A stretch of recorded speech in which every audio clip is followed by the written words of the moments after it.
Forgotten username recovery failed on Mvelopes Fix. If you're having trouble recovering your Mvelopes username, you're not alone. Most people get this wrong because Mvelopes no longer relies on traditional usernames. Instead, your registered email is the key to getting back in. Here's how to fix it. Step 1. Open the Mvelopes app or website and select Forgot Username.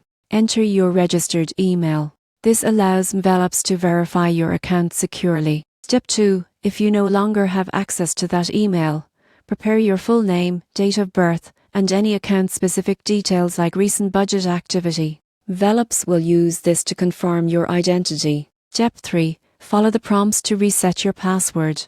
Make sure to check all email folders, including spam or junk, in case the recovery message is filtered. Step 4. If recovery fails, contact Mvelopes support directly. Explain that you've tried recovering your username without success. Provide the requested details and their team will help you safely regain access. The surprising truth is that losing your username doesn't lock you out forever. Mvelopes switched to email-based login to simplify access and enhance security. By focusing on your registered email, verifying your identity when needed, and following these steps, you'll be back managing your finances on Mvelopes quickly and securely.